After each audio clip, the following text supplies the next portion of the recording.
Subscribe कीजिए 10th class गणित channel को और बेल आइकन को दबाइए लेटेस्ट वीडियो देखने के लिए। हेलो फ्रेंड्स, आज इस वीडियो में हम थेल्स प्रमेय को सिद्ध करना सीखेंगे।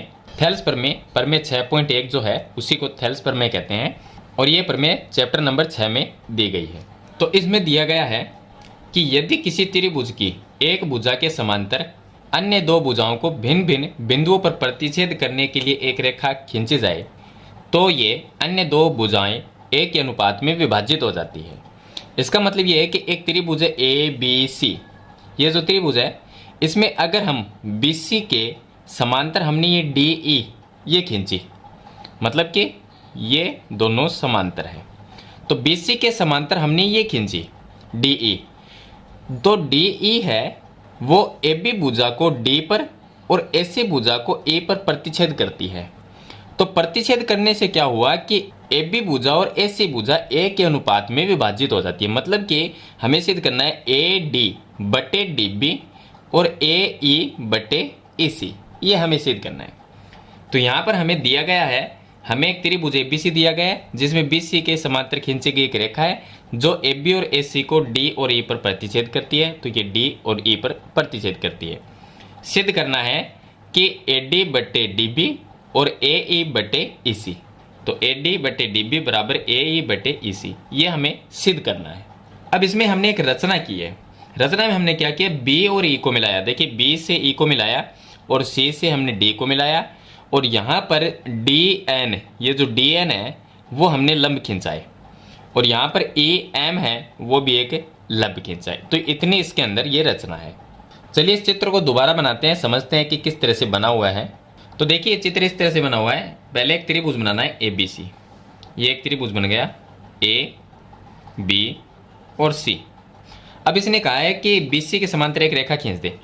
हम बी सी के समांतर यहाँ पर एक रेखा खींच देते हैं, इसका नाम रख देते हैं डी और ई, ये खींच दिया। तो ये समांतर जो रेखा खींची है ये इस त्रिभुज को कि जो भुजा है ए बी और ए सी इनको ए के अनुपात में विभाजित करती है। मतलब ए डी बटे डी बी बराबर ए ई बटे ई सी, ये हमें सिद्ध करना है। इसके लिए हम क्या करेंगे, रचना करेंगे।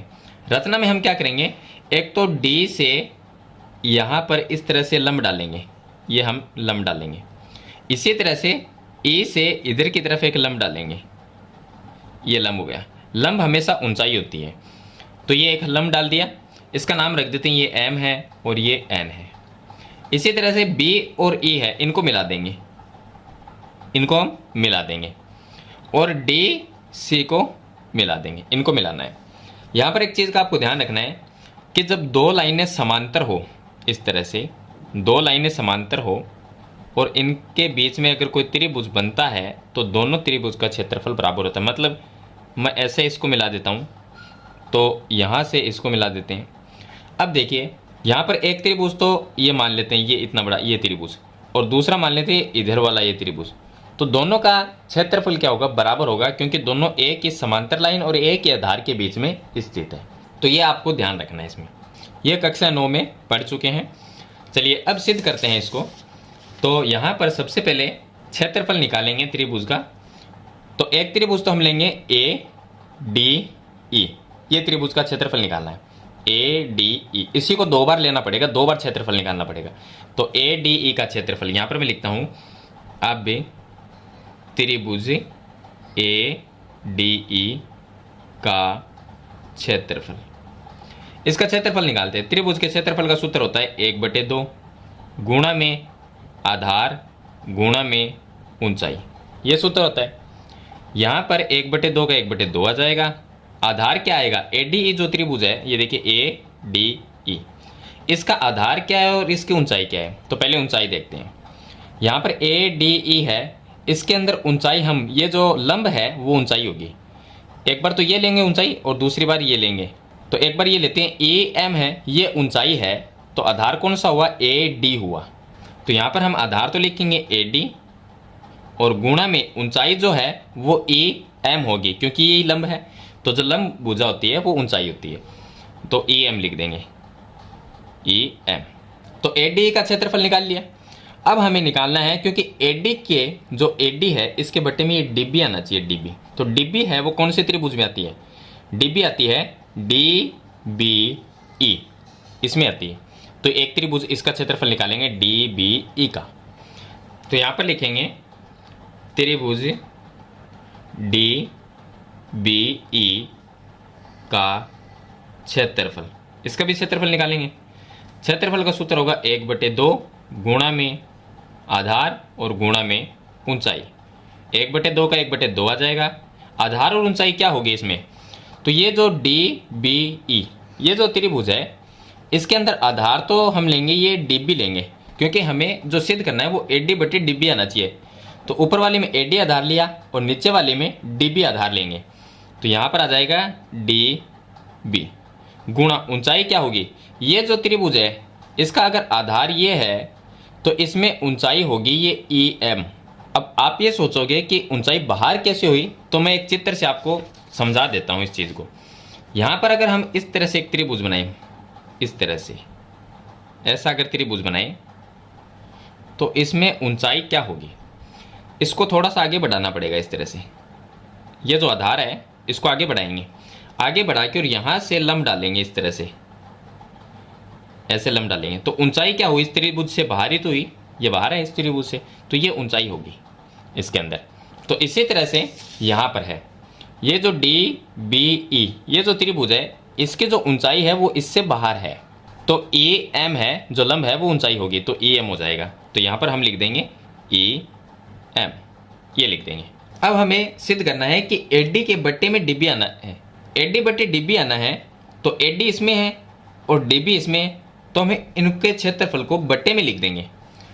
तो हम लिखेंगे त्रिभुज ADE का क्षेत्रफल, तो मैं इसको लिख देता हूँ एरिया ऑफ त्रिभुज ADE, ऐसे लिख सकते हैं। एरिया का मतलब क्षेत्रफल ही हो गया, बट्टे में DBE का क्षेत्रफल, तो एरिया ऑफ त्रिभुज DBE दोनों का क्षेत्रफल। अब AD का क्षेत्रफल क्या है, 1/2 AD गुणा EM, 1/2 गुणा में AD गुणा में EM, बट्टे में इसका क्षेत्रफल क्या है, इसका है 1/2 गुणा में DB गुणा में EM, ये हो जाएगा। इससे ये कटेगा और 1/2 से 1/2 कट जाएगा, तो ये आ जाएगा AD बटे में DB, ये आ जाएगा AD/DB आ जाएगा। तो ये AD/DB आ गया, इसको नाम देते हैं समीकरण नंबर 1। अब इसी प्रकार जैसे हमने ADE ये त्रिभुज लिया है, एक DBE ये त्रिभुज लिया है, इसी तरह से एक बार ADE को दोबारा लेंगे या आप AED ले सकते हैं, AED। एक तो ये त्रिभुज लेंगे क्योंकि AE आना है और AE के बट्टे में क्या आना है, EC आना है, तो EC है वो ECD ये त्रिभुज ले लेंगे।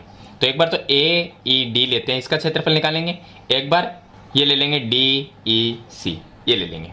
तो हम यहाँ पर लिखेंगे इसी प्रकार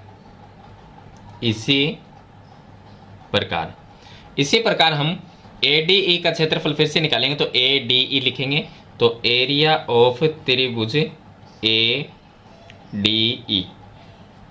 इसी प्रकार का मतलब जैसे हमने ये निकाला है उसी तरह से हम फिर से निकालेंगे ADE या AED लिख सकते हैं, एक ही बात है। तो ADE का क्षेत्रफल, तो एरिया ऑफ AD और इसके बट्टे में लिखना है ये नीचे जो त्रिभुज है ECD ये त्रिभुज लेंगे, क्योंकि AE बट्टे आना चाहिए EC, तो त्रिभुज ECD ये लेंगे, एरिया ऑफ त्रिभुज ECD दोनों का क्षेत्रफल।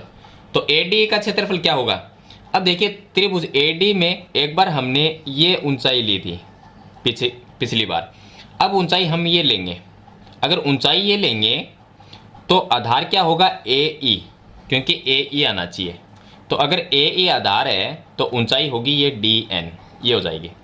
तो 1/2 गुणा आधार क्या है AE, ये आ गया AE, और गुणा में इसकी जो ऊंचाई है वो DN, ये आ जाएगी DN, बटे 1/2 गुणा ECD जो है ये देखिए ECD, इसमें ये EC है वो इसका आधार होगा, तो यहाँ पर लिख देंगे EC, और गुणा में ऊंचाई क्या होगी, देखिए ये तो त्रिभुज है इसकी ऊंचाई इससे बाहर है, बाहर कौन सी, ये DN, ये DN है क्योंकि ये आधार है, तो ये पूरा यहाँ तक ये आधार ही है, तो इसकी ऊंचाई ये डी एन है, ये हो गया डी एन।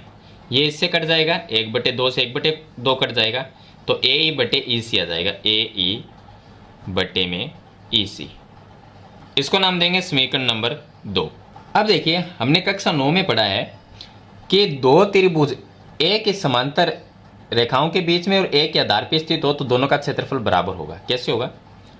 यहाँ पर देखिए एक तो ये बी डी ई और एक ये ई सी डी, ये दोनों जो त्रिभुज है, एक तो ये त्रिभुज इसका आधार ये डी ई और इधर वाला जो त्रिभुज है इसका आधार भी डी ई और ये लाइन समांतर है, तो दोनों का क्षेत्रफल क्या होगा? बराबर होगा। कौन से का? एक तो ये डी बी ई, तो यहाँ पर हमें लिखना पड़ेगा कि त्रिभुज डी बी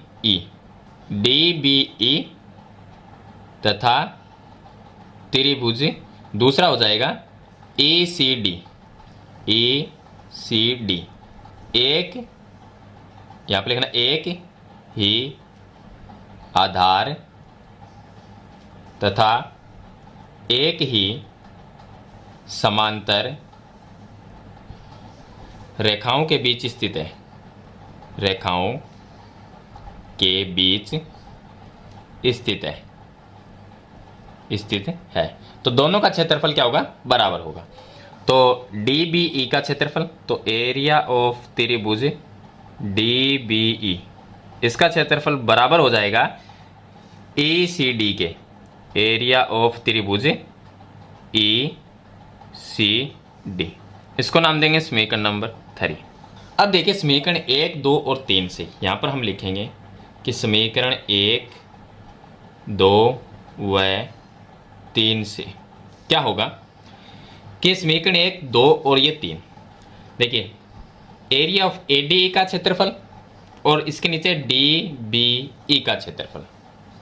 यहाँ पर इसके ऊपर ए डी ई है तो इसके भी ऊपर ए डी ई का क्षेत्रफल है, ये तो आपस में बराबर है। डी बी ई और ई सी डी ये बराबर नहीं है, लेकिन डी बी ई और ई सी डी यहाँ पर बराबर है।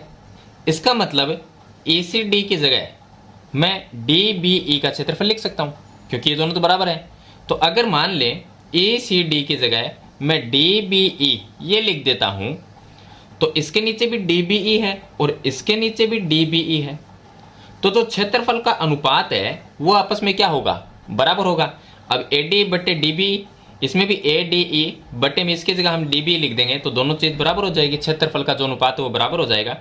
तो ये दोनों बराबर होंगे, तो ये ए डी बटे डी बी और ए बटे ई सी ये भी बराबर हो जाएंगे।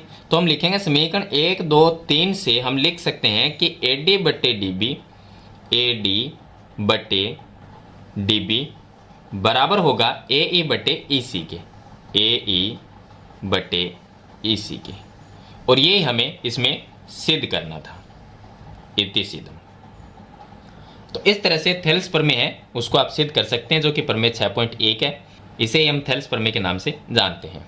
तो मेरे ख्याल से आप थेल्स प्रमेय या प्रमेय 6.1 को सिद्ध करना सीख गए होंगे। फिर भी इसके बारे में कोई सवाल या सुझाव है तो मुझे कमेंट बॉक्स में जरूर लिखना। वीडियो पसंद आए तो इसे लाइक और शेयर जरूर कर देना। इस चैनल पर नए तो सब्सक्राइब करना। हम मिलते हैं नेक्स्ट वीडियो में, तब तक के लिए थैंक यू।